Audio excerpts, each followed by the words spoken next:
कीर्तन रूपी सेवा यद स्वीकृतम अभंग तर जगत वंदनीय जगद्गुरु वैराग्य मूर्तिमंत प्रतिकृती जगद्गुरु तुकोबरा चतुष्णाम पदानाम अभंग विद्यते विठाला विठाला विठाला पुण्यवंत भावे घेता सज्जनांची नावे नेघे माझी वाचा तुटी महालाभ फुकासाठी विश्रांतीचा ठाव पायी संतांची भाव नेघे माझी वाचा तुटी महालाभ फुकासाठी जगद्गुरु तुकोबऱ्या अभंगातून देवाचं आणि साधूचं साम्यत्व सांगतायत. ऐका, वारकरी संप्रदाय हा अद्वैतवादी आहे. वारकरी संप्रदायाचा जर आपण विचार केला तर वारकरी संप्रदाय कसा आहे, हा अद्वैतवादी आहे. पहिला जो आवाज होता तो राहू द्या, थोडासा पिको थोडासा राहू द्या, फक्त मला आवाजाला पहिला सगळा विठाला विठाला विठाला विठाला पुंडलिक वरदारी विठ्ठल पंढरीनाथ भगवान की जय. आणि म्हणून आपल्या सर्वांच्या परम भाग्याने हा नाम सप्ताह गेली अनेक वर्ष झाली आपण या ठिकाणी करतोय. श्रीमद भागवत कथा श्री हरिभक्तपरायण सोपान महाराज सोनटक्के महाराजांच्या मुखातून आपण श्रीमद भागवत कथा श्रवण करतोय. विष्णू सहस्त्रनाम काकडा ज्ञानेश्वरी पारायण. वारकरी संप्रदायाने जी जी काही नियमावली आपल्याला सांगितलेली आहे त्या नियमावलीचं आपण पालन करतोय.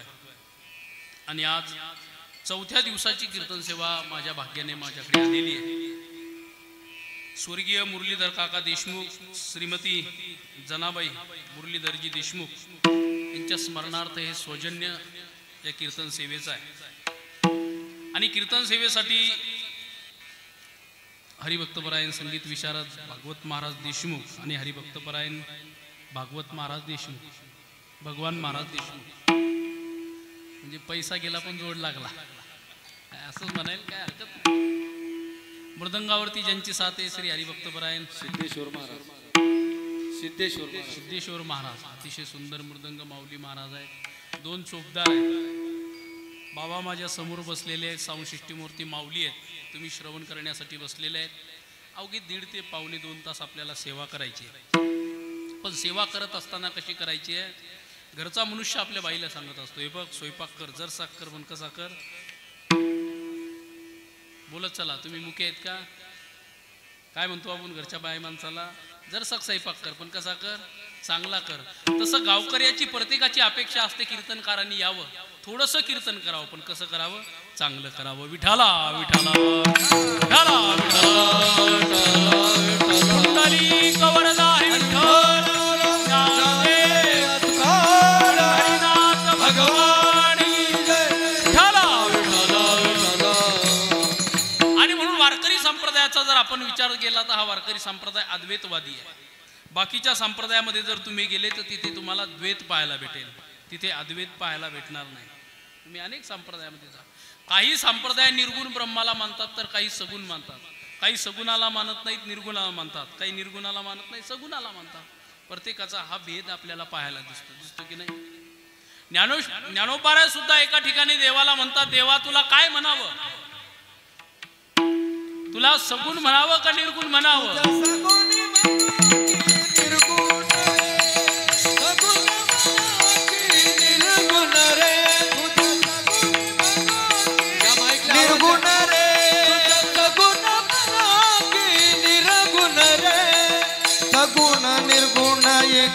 गोविंद रे सगुण निर्गुण एक गोविंद रे तुझा सगुण मनोगी निर्गुण रे तुझा सगुण मनोगी निर्गुण रे सगुण मनोगी निर्गुण रे तुझा सगुण मनोगी निर्गुण रे.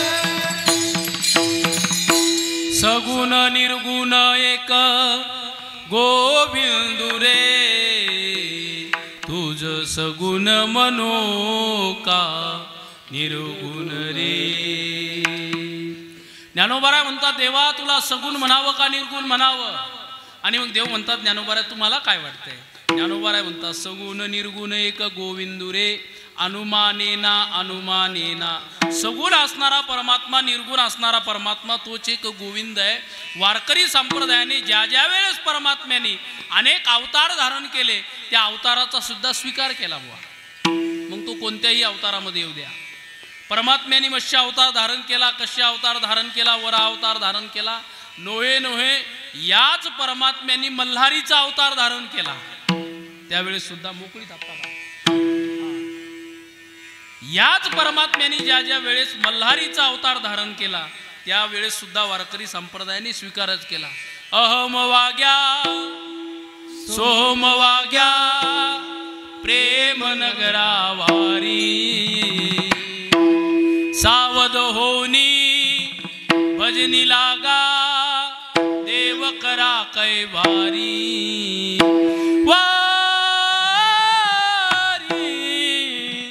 मल्हारीची माझे मल्हारीची वारी वारी.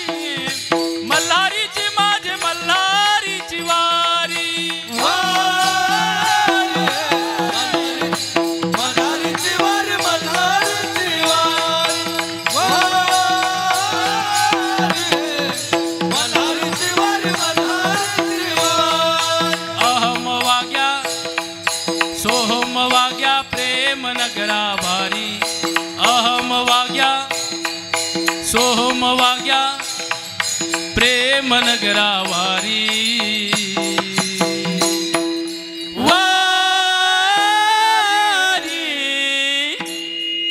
मल्हारीची माझे मल्हारीची वारी वारी. मल्हारीची वारी मल्हारीची वारी वारी. मल्हारीची वारी मल्हारीची वारी वारी. मल्हारीची वारी मल्हारीची वारी.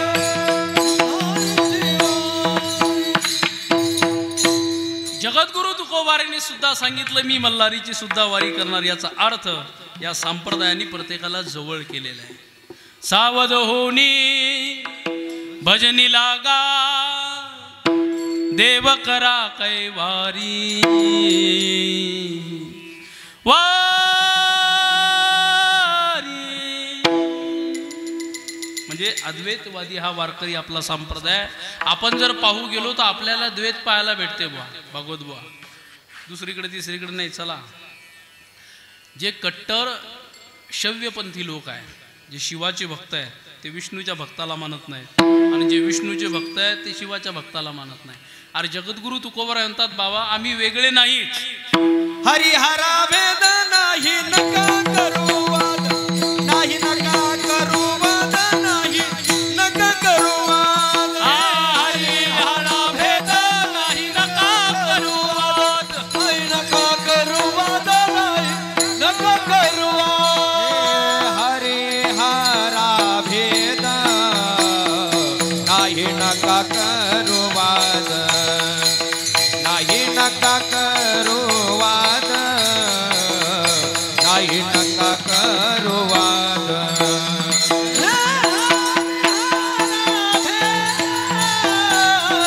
नाही नका करू वाद. नाही नका करू वाद. नाही नका करू वाद. नाही नका करू वाद. महाराज म्हणतात हरीमध्ये आणि हरामध्ये भेद नाही. नाही नका करू वाद. तुम्ही आम्ही वाद कशासाठी करताय? उजवे वाम भंग तुका म्हणे एकची अंग. काय माहितीये का, हरीमध्ये आणि हरामध्ये कुठलाच भेद नाही. पण एक सांगू तुम्हाला, जे भेद करतात का नाही त्यांना गो हत्येचं पाप लागतं. हरिहर निंदा सुनही जो काना होई पाप गो घात समाना. हरिहर निंदा सुनही जही काना होई पाप गो घात समाना. राम सिया राम जय राम. हरीमध्ये आणि हरामध्ये जो कोणी भेद मानत असेल, महाराज म्हणतात त्याला गो हत्येचं पाप लागतं. हरीमध्ये आणि हरामध्ये काही भेद नाही. पण ऐका, एखादा विष्णू भक्त एखाद्या जर टेलरकडे कपडा घेऊन गेला ना, कपडा आपण नवा कपडा घेतल्यानंतर टेलरकडे जातो कशासाठी? शिवण्यासाठी. पण तो तिथे गेल्यानंतर कपडा शिव म्हणत नाही. तो काय म्हणतो माहिती? याला टाका घाल, याला दोरा घाल. का? शिव जर म्हटलं तर याच्यामध्ये शिवाचं नाव येईल म्हणून तो शिव सुद्धा म्हणत नाही. जगद्गुरु तुकोबाराय म्हणतात शिवामध्ये आणि रामामध्ये काही भेद नाही, कारण की शिवजी सतत रामजीचं भजन करताय. भजन करी महादेव देव, भजन करी महादेव देव, भजन करी महादेव ओ, भजन करी महादेव. राम पूजे सदाशिव, राम पूजे सदाशिव. भजन करे महादेव, भजन करे महादेव. हो राम पूजे सदाशिव, राम पूजे सदाशिव सदाशिव. भजन करे महादेव, भजन करे महादेव.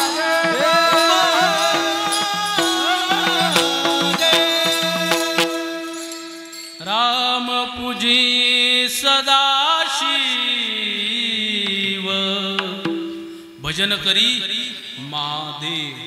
महादेव कोणाचं भजन करतायत? रामाचं भजन करतायत. आणि सदाशिव कोणाचं भजन करतायत?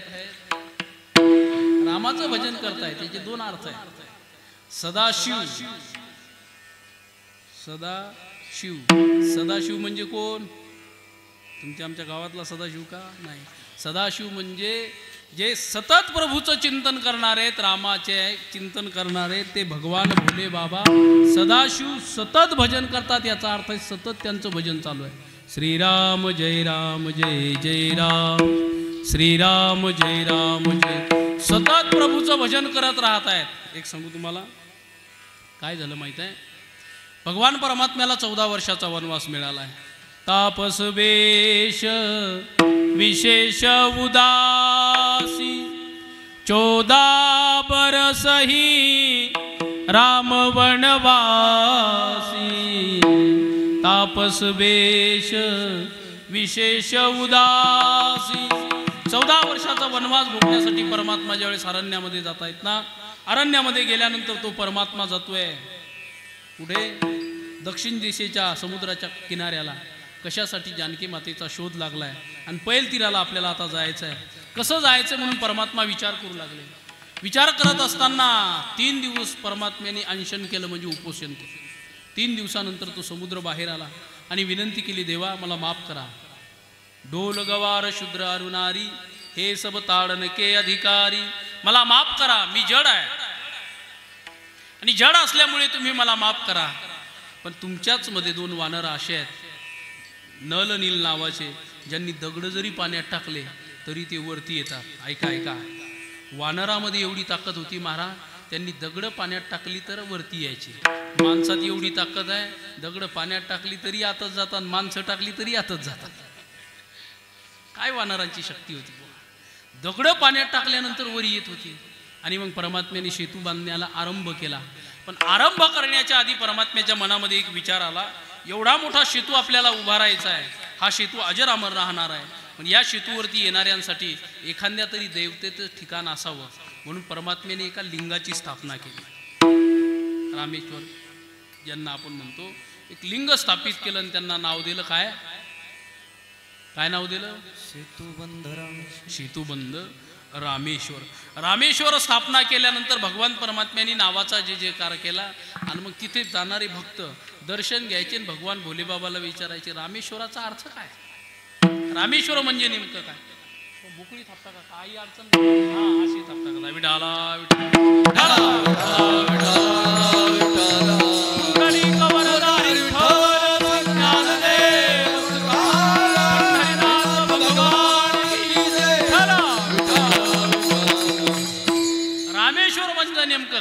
आणि मग भगवान भोले बाबांनी सांगितलं रामस्य ईश्वर इति रामेश्वर.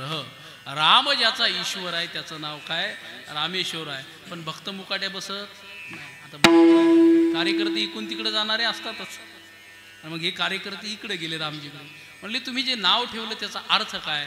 भगवान रामजीने सांगितलं रामस्य ईश्वर इति रामेश्वर. जो रामाचा ईश्वर आहे तो रामेश्वर. या दोघांमध्ये कुठला भेद नाही. तुम्ही आम्ही भेद मानणारे आहेत. विठाला भेद काशी नाड एका वेलांटीचा आड. महाराज म्हणतात काय भेद आहे. अहो हरी आणि हर एक वेलांटीचा आहे ना. बाकी काय एवढा भेद मानू नका. पण अनेक ठिकाणी आम्ही भेद मानतो. ऐका ऐका ज्या गावात आपण राहतो मंडप गावामध्ये या गावात सुद्धा भेद मानणारी माणसं आहेत का नाही. आपल्याच गावामध्ये काही मंडळीला सप्ताह व्हावासा वाटतो आणि काही मंडळीला नको व्हावासा वाटतो. वाटतं की नाही. वाटतो की नाही. या तुम्ही मान हलवली याचा अर्थ असं गणित आहे. गावामध्ये सुद्धा भेद आहे. आपल्या तालुक्यामध्ये सुद्धा भेद आहे. आपल्या जिल्ह्यामध्ये सुद्धा भेद आहे. नोहे ज्या राष्ट्रामध्ये आपण राहतोय ना त्या राष्ट्रामध्ये सुद्धा भेद आहे. त्या राष्ट्रामध्ये सुद्धा भेद आहे. आपण ज्या भारतामध्ये राहतो या भारतामध्ये सुद्धा भेदाची माणसं आपल्याला पाहायला दिसतात. एक सांगू तुम्हाला फक्त आम्ही म्हणतो बा हा देश माझा याचे भान जरासे राहू द्या रे जरासे राहू द्या रे. हा उंच हिमालय माझा हा विशाल सागर माझा या गंगा जमुना सेती धरती बाग बगीचा माझा हा देश माझा. याचे भान जरासे राहू द्या रे जरासे राहू द्या रे. हे हात उसुकलेले दगडाच्या वर्षावाला रोका ते लावा कार्याला या देशाच्या प्रगतीला हा देश माझा. याचे भान जरासे राहू द्या रे जरासे राहू द्या रे. जरी अनेक आपुले धर्म जरी अनेक आपुल्या जाती पर्याभंग सुद्या सदैव आपुली माणुसकीची नाती. आदेश माझा याचे भान जरासे राहू द्या रे जरासे राहू द्या रे. शाळेमध्ये प्रत्येकाला एक प्रार्थना होती. कोणती. भारत माझा देश आहे. किती आवडीने म्हणायचो आपण लहानपणी प्रार्थना. भारत माझा देश आहे. सारे भारतीय माझे बांधव आहेत आणि सख्या बांधवाच्या मानेवर कुऱ्हाड घालतो ईदभर दुऱ्यासाठी. आहे की नाही भेद विचारामध्ये. शब्द संपले की थाप टाकायचा शब्दात आहे का नाही विचारामध्ये भेद आहे की नाही. आपण म्हणतो जहाँ सोने की चिड़िया करती है बसेरा वो भारत देश मेरा वो भारत देश मेरा वो भारत देश मेरा वो भारत देश मेरा. जहाँ सत्य अहिंसा और धर्म का पग पग लगता है डेरा वो भारत देश मेरा वो भारत देश मेरा. ये धरती है जहाँ ऋषि मुनि जपते हरि नाम की माला.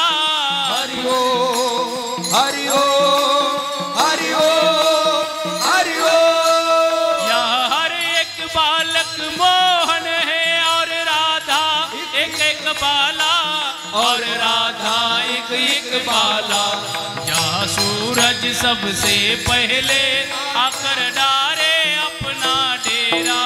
वो भारत देश मेरा वो भारत देश मेरा वो भारत देश मेरा वो भारत देश मेरा.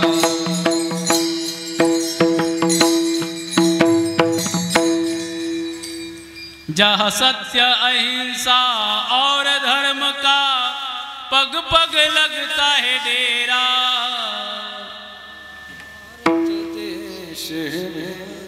या तिघांनी म्हटलं, यांनी म्हटलं, मी म्हटलं, आम्ही फक्त 5 जणांनी म्हटलं. काय म्हटलं?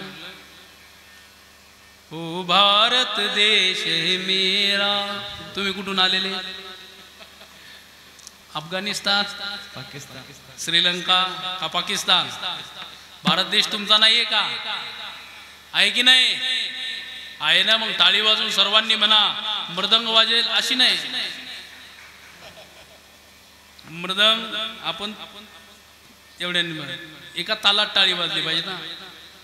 ओ भारत देश है मेरा, ओ भारत देश है मेरा, टाळी. ओ भारत देश है मेरा, ओ भारत देश है मेरा, जहाँ सत्य अहिंसा और धर्म का पग पग लगता है डेरा. ओ भारत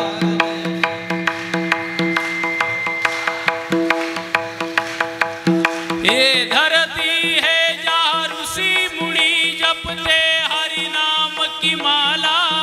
हरि ओम, हरि ओम, हरि ओम, हरि ओम. यहाँ हर एक बालक मोहन है और राधा एक एक बाला, और राधा एक एक बाला.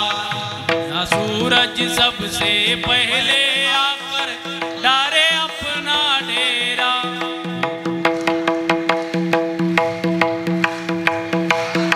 आवाज आवाज जय हो. ओ भारत देश,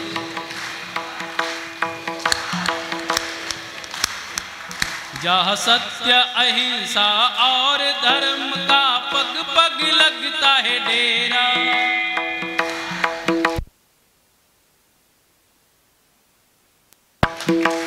बस बस बस, यांच्यासाठी टाळी वाजवा एकदा सर्वांनी. कोणाचा आहे भारत देश? आता काय बोलले तुम्ही? भारत देश आपला आहे. ऐका ऐका, या भारत देशामधला महाराष्ट्र प्रांत कोणाचा आहे? महाराष्ट्र प्रांत कोणाचा आहे? अहो आपला आहे. या महाराष्ट्र प्रांतामधला बुलढाणा जिल्हा कोणाचा आहे? या बुलढाणा जिल्ह्यामधला सिंदखेड राजा का देऊळगाव? देऊळगाव राजा तालुका कोणाचा आहे? आपला आहे. त्यामधलं मंडप गाव कोणाचं आहे? मग आपल्याच गावात आपण घाण करणार का? बरं करत नाही का तुम्ही? महाराज इथे आहे विचाराची भिन्नता. विठाला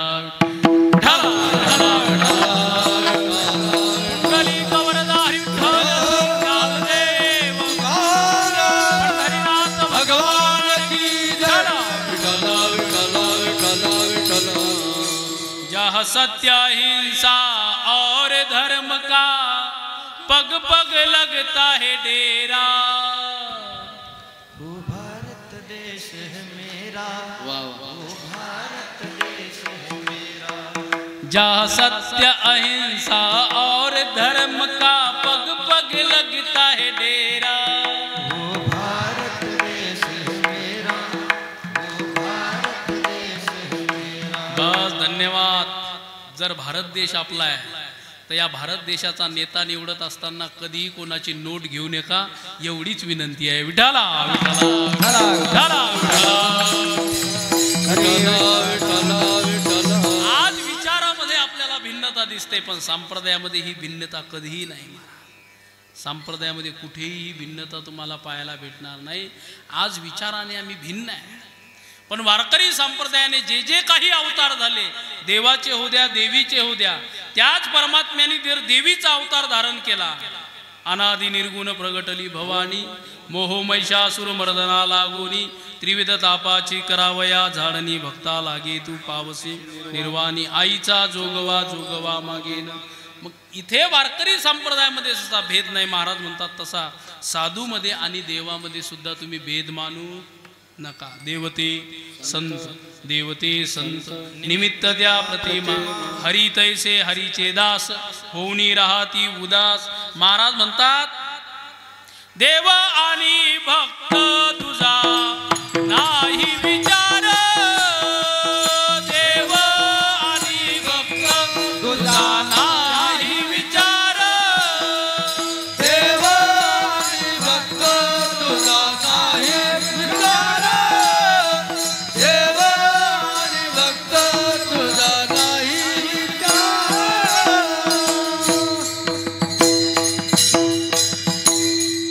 पुण्य रूप कैचा झाला हा संसार, देवानी भक्त तुझा नाही विचार.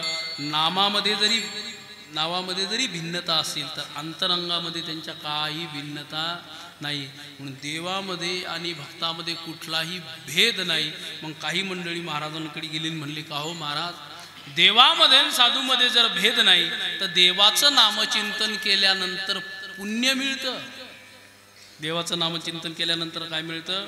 पुण्य मिळतं. आणि मग साधूचं नामचिंतन केल्यानंतर काय मिळेल? महाराज म्हणतात, सज्जनाचं तुम्ही नाव घ्या, पुण्यापेक्षाही तुम्ही पुण्यवंत व्हाल.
सज्जनांचं नाव घ्या, पुण्यवंत व्हावे, घेता सज्जनाची नावे.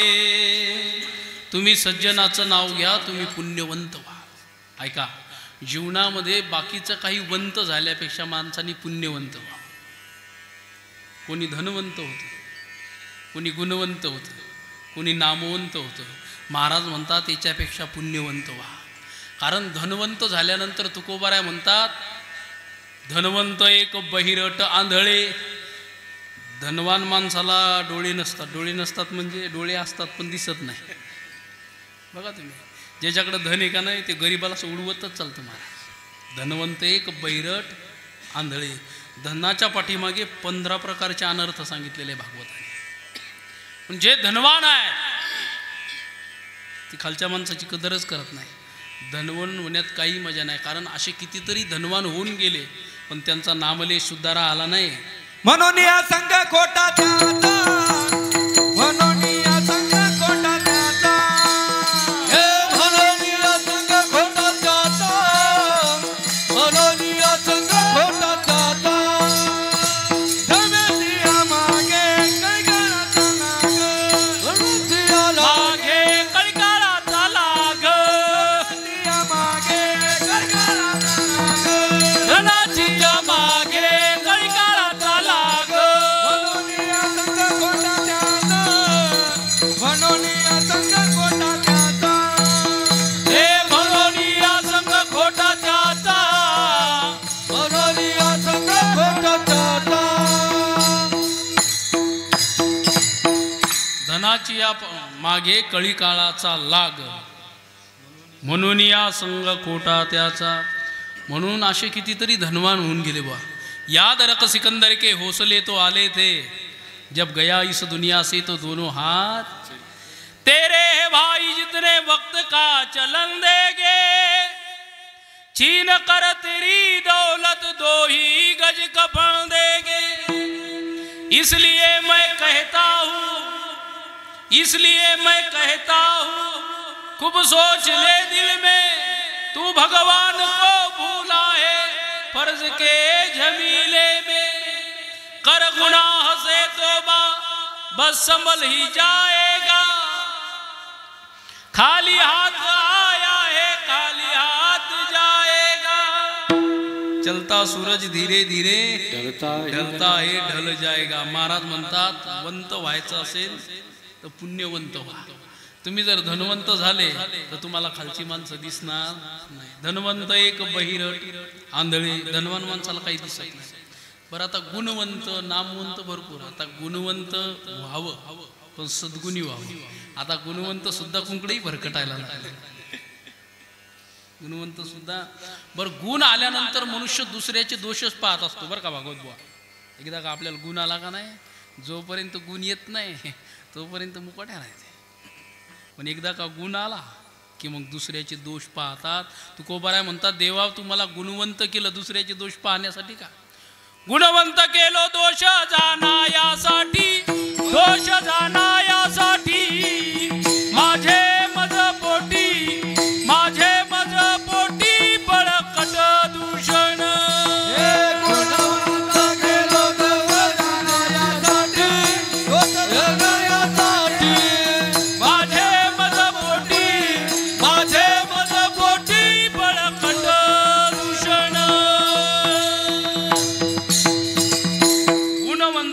दोष जाणा यासाठी माझे मजपोटी. देवा गुणवंत केलं पण माझेच माझ्यामध्ये किती दोष आहेत. कबीरदासजी महाराज म्हणतात बुरा देखन जग चला, बुरा न मिला कोही, जब अपने भीतर देखा तो मुझसे बुरा नहीं कोई. जगामध्ये आपण वाईट पाहायला चालतो महाराज. एक सांगू भागवत बुवा, आता सांगणारे लय झाले, ऐकणाऱ्याची संख्या कमी आहे. पण एक सांगू तुम्हाला, सांगणारे एवढी जरी झाले असतील तरी आचरण करणारी मोजकी माणसं आहेत. आचरण करणारी बोट्याच्या कांड्यावर मोजणारी इतकी माणसं आहेत.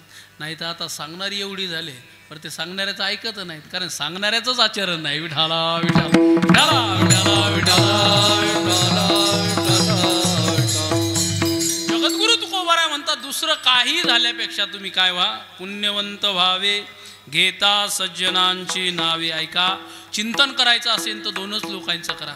एक तर देवाचं चिंतन करा, नाही तर साधूचं चिंतन करा. दुसरं कोणतंही चिंतन करू नका. काही चिंतनं निष्फळ आहेत, काही चिंतनं निष्फळ आहे, काही चिंतनं दुष्फळ आहे.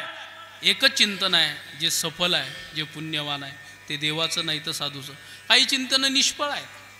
निष्फळ चिंतन कशाला म्हणतात ऐका. सप्त्याची दुपारची पंगत, संध्याकाळचं पंक्तीला सांगितलं हे बघ स्वयंपाक काही करू नको, संध्याकाळी मी सप्त्यावरच जेवतो. तिकडे पंगत आहे. इकडे पंक्तीला आल्यानंतर सप्त्यातल्या पंक्तीचा जेवणाचा एक नेम आहे बुवा. एक सांगू तुम्हाला का, नारदाच्या गादीहून सांगतो. सप्त्याचं जर भागवत ऐकलं नाही जर जेवला तर रोग होतो. सप्त्याचा हरिपाठ नाही केला जर जेवला तर रोग होतो. सप्त्याचं कीर्तन नाही ऐकलं जर जेवला तर रोग होतो. सप्त्याचं कीर्तन ऐकून जर जेवला, सप्त्याचं कीर्तन ऐकून जर जेवला तर ते अन्नसुद्धा अनेक रोगांना बाहेर टाकून देतं. रोग जवळ येऊ देत नाही. पण यांना कधी सप्त्यात म्हणजे फक्त पंक्ताच माहिती आहे. आणि मग सप्त्याकडं आला, हरिपाठ ऐकायचं नाही, भागवत ऐकायचं नाही.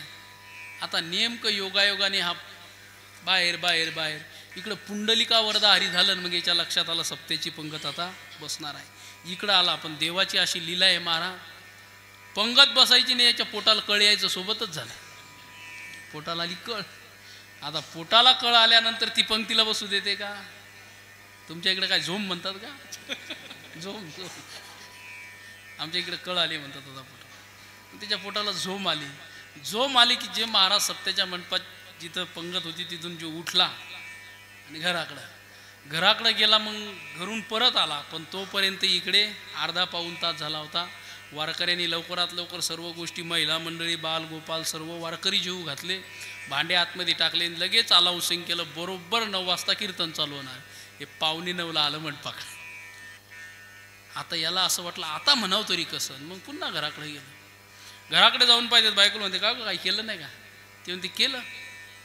आणि मग आहे का नाही काय? ते म्हणजे तुम्हीच तर म्हणले होते सप्त्यात जेवायला चाललो. मग केलं आणि खाल्लं पण. तो नाही बघ तिकडं काही पंक्तीचा मेळ बसला नाही, पोटाला झोम आली. मी बाहेर गेलो तर पंक्ती झाल्या, पटकन काहीतरी मला जेवायला कर. पत्नी गेली महाराज पिठाच्या डब्याकडे, तर त्या पिठाच्या डब्यातलं पीठच संपलं होतं. ऐका, निष्फळ चिंतन. पिठाच्या डब्यातलं पीठ संपलं. तो म्हणला असं कर, पीठ नसेल तर खिचडी टाक. पण तांदूळ काढले, गॅसकडे गेली, पाणी ठेवावं म्हणून गॅस पेटवायला गेले तर गॅसच संपला. पत्नी म्हणे आता गॅसही संपला, शेगडी लाव. ती म्हणे लाईट गेली. तो म्हणे काहीतरी कर, चूल पेटव, पण पटकन मला काहीतरी जेवायला दे.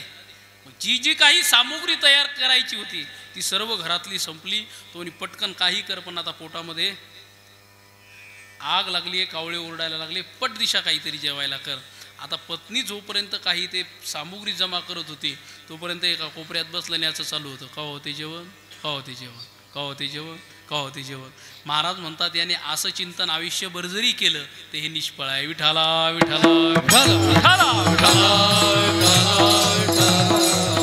असं निष्फळ चिंतन माणसाने करू नये. दुसरं चिंतन आहे दुष्फळ.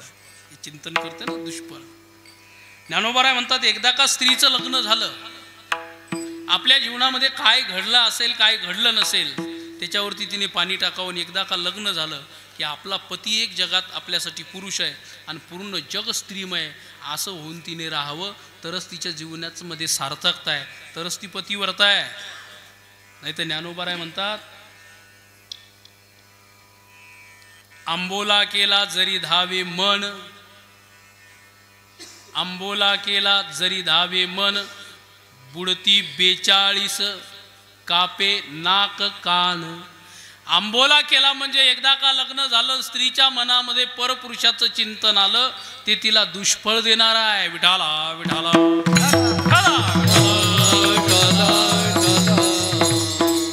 रामायणामध्ये 4 प्रकारच्या स्त्रिया सांगितलेल्या आहेत. अनुसया मातेचा आणि सीता मातेचा गोड संवाद आहे.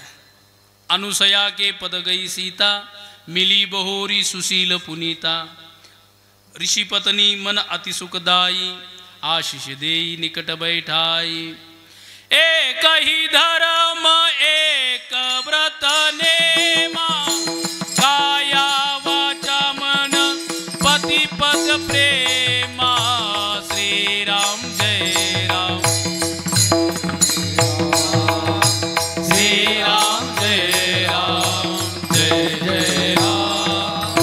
मंगल भवन मंगलहारी, नवहु दशरथ अजिर बिहारी.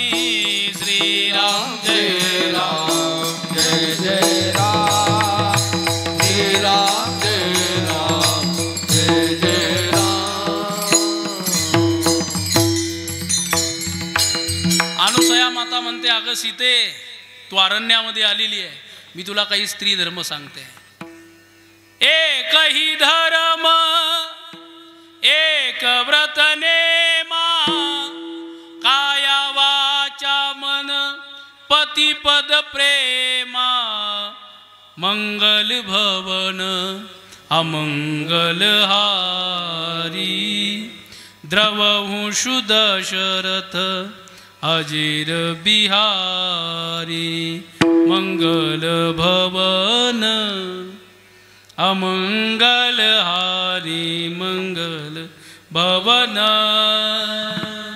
स्त्रीच्या जीवनामध्ये एकच धर्म असावा, एकच नेम असावा. तिने आपल्या पतीची सेवा करावी. बरं कसा असला पाहिजे तो पती? काही सांगितलं नाही. वृद्ध रोग बस जडधनहीना, अंध बधिर क्रोधी अति दीना, ऐसे ही पतिकर कीन अपमाना, नारी पावही जन्म प्रदुख नाना. महाराज म्हणतात तो पती नवरोगाने जरी पीडित असला तरी त्याची सेवा केली पाहिजेत. 4 प्रकारच्या स्त्रिया सांगितल्या गोस्वामीजीने. 4 प्रकार. उत्तम केते असमन माही, नाही, मध्यम परपति देखहि कैसे, भ्राता पिता पुत्रवत जैसे। राम सिया राम जय जय राम, राम सिया राम जय जय राम।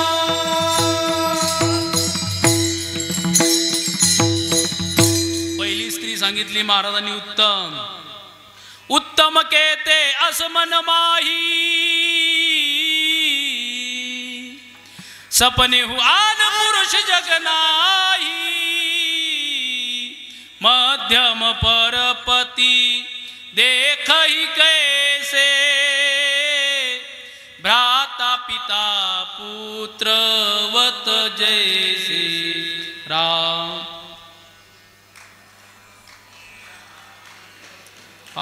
एकदाच आकडा टाकला म्हणजे समदे लाईट लावली, पहिल्यांदाच टाकला आकडा असा टाकायचा बा, एकदा टाकला लावायचा नाही बरं, टाकायचा। किती सुंदर मंडळी, मध्यम परपति देखहि कैसे, भ्राता पिता पुत्रवत जैसे, मध्यम परपति देखहि कैसे, भ्राता पिता पुत्रवत जैसे।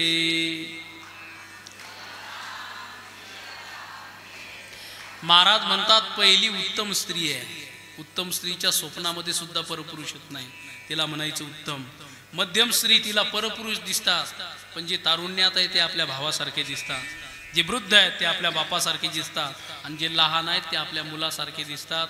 मला तुम्हाला तिसरी सांगायची नाही, चौथी सांगायची नाही, मला एकच तुम्हाला सांगायचं आहे, एकदा का आपलं लग्न झालं, जर आपल्या मनामध्ये चित्तामध्ये जर परपुरुषाचं चिंतन झालं तर ते आपल्याला पाप कर्म देणार आहे, दुष्फळ देणार आहे। चला भागवतामध्ये भीमदादा अरण्यामध्ये गेले, आणि अरण्यामध्ये गेल्यानंतर भीमदादाने एवढं मोठं एक फळ तोडून आणलं। फळ तोडून आणल्यानंतर भगवंतांनी पाहिलं, म्हणले अरे भीमा फळ कुठून आणलं? म्हणले देवा अरण्यातून आणलं। अरे भीमा तिथे कोणी साधू दिसला नाही तुला? हो देवा, त्या वृक्षाच्या साईडलाच एक साधू बसलेला होता। अरे भीमा, तो साधू 12 वर्षासाठी बसतच असतो, आणि एक तप झालं की तो साधू उठतो, हेच फळ खातो आणि पुन्हा 12 वर्ष बसतो। आता त्या साधूने खायचं काय? भीमाने कान धरले, सांगितलं देवा माफ करा, आता काय करायचं? काही नाही, पाचही भावंडाला घेऊन जा, आपलं आपलं पुण्य समर्पित करा आणि फळ देठाला लावा। 12 वर्षानंतर साधू उठणार आहे। आता पाचही भावंड गेले, धर्मराजाने आपलं पुण्य समर्पित केलं, नकुलदादाने, सहदेवाने, अर्जुनाने आणि भीमाने 12 फूट लावायचं होतं। किती फूट उंची लावायचं होतं फळ? 12 फूट उंची लावायचं होतं। धर्मराजाने पुण्य समर्पित केल्या केल्या 2 फूट उचललं, अर्जुनाने पुण्य समर्पित केल्यावर 2 फूट उचललं, नकुलाने, सहदेवाने आणि भीमाने पुन्हा पुण्य समर्पित केलं, 2 फूट उचललं, 10 फूट गेलं। आता किती फूट राहिलं होतं? फक्त 2 फूट। आता काय करायचं देवा? भगवंतानी सांगितलं द्रौपदीला बोलवा, आणि मग द्रौपदीला बोलवलं। द्रौपदीला बोलवल्यानंतर भगवंत म्हणतात द्रौपदी लाव तुझं पुण्य। अहिल्या द्रौपदी तारा, सीता मंदोदरी तथा पंचकन्या स्मरे नित्यम महापातक नाशनम। अगं तुझं नाव पतिव्रतेच्या यादीमध्ये टाकायचं आहे, लाव तुझं पुण्य, हे फळ वृक्षाला चिटकलं पाहिजे। द्रौपदी गेली, द्रौपदीने पुण्य लावलं महाराज, फळ 2च फूट राहिलं होतं, पण 2 फुटाहून खाली आलं, पुन्हा 12 फूट खाली पडलं। ऐका, आता धर्मराजा द्रौपदीकडे बघायला लागले, अर्जुन द्रौपदीकडे बघत होता, नकुल द्रौपदीकडे बघत होता, सहदेव द्रौपदीकडे बघत होता।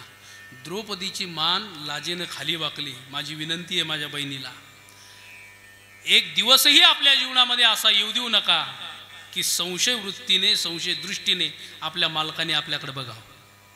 मी काय बोलतो? एक दिवसही आपल्या जीवनामध्ये असा येऊ देऊ नका की आपल्या मालकाने आपल्याकडे संशय दृष्टीने बघावं। आज संशय दृष्टीने भीम बघू लागला, धर्मराज बघू लागले, नकुल बघू लागले, सहदेव बघू लागले। आता यांनी बघितलं वेगळंच, पण आता स्वतः भगवंतानी पाहिलं आणि द्रौपदीला विचारलं द्रौपदी काय आहे? द्रौपदी म्हणली देवा मला काहीच आठवत नाही, द्रौपदी बघ, मनात तरी आला असेल, मनात. आणि मग द्रौपदी म्हणते, देवा न सांगता तुम्हा कळो येते अंतर, विश्वी विश्वंबर परिहाराचे न लगे. देवा माफ कर, तू सर्व पाप धुणार आहे. काय घडला असेल माझ्या मनाने. आणि मग तो दृष्टांत द्रौपदीने सांगितला. द्रौपदी म्हणते, देवा एक दिवस कर्ण चालला होता, राजमहालाच्या खालून कर्ण चालला. मी अटारीवरती उभे होते, मी कर्णाला पाहिलं. कर्ण हुबेहूब अर्जुनासारखा दिसतो. कोणासारखा दिसतो? अर्जुनासारखा. तो होताच कोण? महाराज, कुंतीचाच पुत्र होता ना, दिसायला बलदंड. कर्णाला पाहिलं, कुठेतरी माझ्या मनामध्ये पाल चुकली. महाराज म्हणतात, आंबोला केला जरी धावे मन, बुळती 42 कापे नाक कान. मनामध्ये जरी असं चिंतन आलं तर तिचा धर्म नष्ट होतो. विठाला विठाला विठाला विठाला विठाला. मग जगद्गुरु तुकोबाराय म्हणतात, बाबा तुम्हाला चिंतनच करायचं आहे ना, एक तर देवाचं करा, नाहीतर सज्जनाचं करा. विठाला विठाला विठाला. मग सज्जनाचं चिंतन केल्यानंतर तुम्ही पुण्यवंत व्हाल. बरं, सज्जन म्हणावं तरी कोणाला मारा? आज सध्या आजच्या घडी सज्जन कोणाला म्हणावं? अंगावरती भगवे वस्त्र धारण करून समाजाला लुटणारे बरेचसे निघाले. अंगाला उनिया राख, डोळे झाकुनी करती पाप. डोळे झाकून. आज एवढी कठीण परिस्थिती आहे बुवा, जो तो आला तो म्हणतो माझ्याकडे या, मला देव माना. एका बाबांत स्वतःचीच आरती करून घेतली, स्वतःचीच आरती. अरे बाबा, तू का विठोबा आहे, तू का ज्ञानोबार आहे का, तू का तुकोबार आहे? विचार केला पाहिजे महाराष्ट्राने. एक सांगू बा तुम्हाला, जोपर्यंत या महाराष्ट्रातला श्रोता कीर्तनकारांना प्रश्न करणार नाही, तोपर्यंत या महाराष्ट्रातले कीर्तनकार चाकुरीत कीर्तनच करणार नाही. विठाला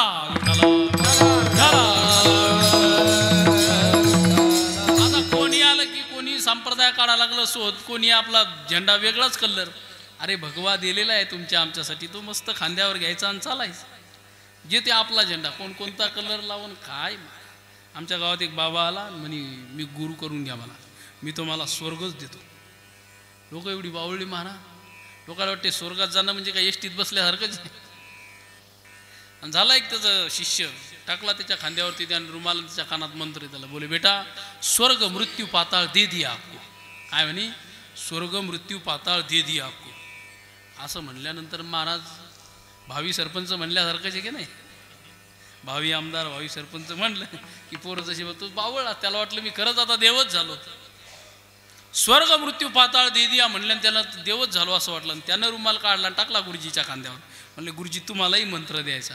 आणि मग हा पोरगा म्हणतो, गुरुजी मुंबई कलकत्ता दे दिया आपको. काय म्हणला? मुंबई कलकत्ता दे दिया आपको. तो गुरु झाला खरं म्हणतो, निघा रे बावळट आहे का तू, मुंबई कलकत्ता का तुझ्या बापाचं आहे का? तो पोरगा म्हणे, गुरुजी मग स्वर्ग मृत्यू पाताळ का तुझ्या बापाचं आहे का? ऐका, असे फसवणारे लय निघले महाराज. आणि काय सज्जन कोणाला म्हणावं, पुण्यवंत कोणाला म्हणावं?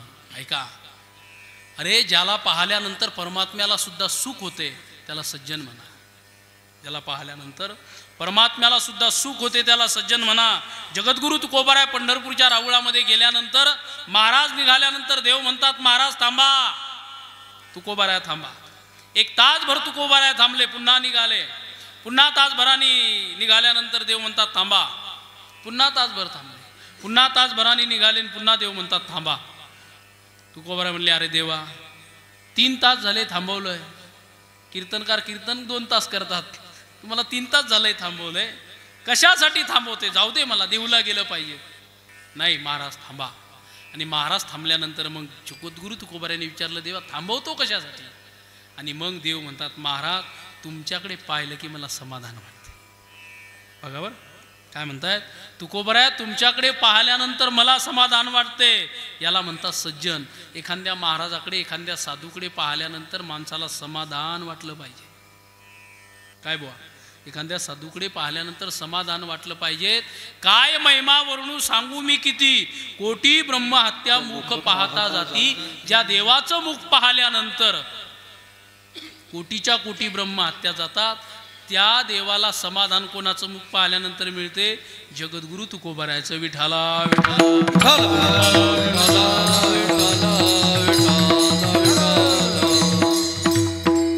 एक सांगू तुम्हाला, तुकोबाराय सज्जन आहे. आणि एक सांगू तुम्हाला, ज्याची कर्म नीट आहेत ना महाराज, ज्याचं मन निष्पाप आहे तो खरा सज्जन आहे. ज्याच्या मनामध्ये दोष आहे, ज्याचं मन दोषी आहे, तो कधी सज्जन होऊ शकत नाही. आज आम्ही तुम्ही म्हणतो जग बदललंय, जग काही बदललं नाही. बदलला असेल तर तुम्ही आम्ही बदलू. जुनी माणसं सरळ साधी आणि सोप्या विचाराची होती. देख तेरे संसार की हालत क्या हो गई भगवान, कैसे बदल गया इंसान, कैसे बदल गया इंसान, कैसे बदल गया इंसान. सूरज न बदला, चांद न बदला, ना बदला आसमान, कैसे बदल गया इंसान, कैसे बदल गया इंसान. आया समय बड़ा बेढंगा, आज आदमी बना लफंगा. देख तेरे संसार की हाल क्या हो गई भगवान, कैसे बदल गया इंसान, कैसे बदल गया इंसान. कोण बदललं? सूर्य. तुम्ही लहान होते तेव्हा कुंकुण निघत होता महाराज. तुमच्या बालपणी सूर्य कुंकुण निघायचा, पूर्वेकूनच निघायचा ना, आणि माळवायचा कुंकडे पश्चिमेला. आता तुम्ही जवळपास म्हातारे झाले, वृद्धावस्थेकडे चालले, तरी सूर्य कुंकुण निघतो. पण तुमच्या आजोबाच्या काळात अहो सर्व जागच्या जाग्यावरच आहे, बदललं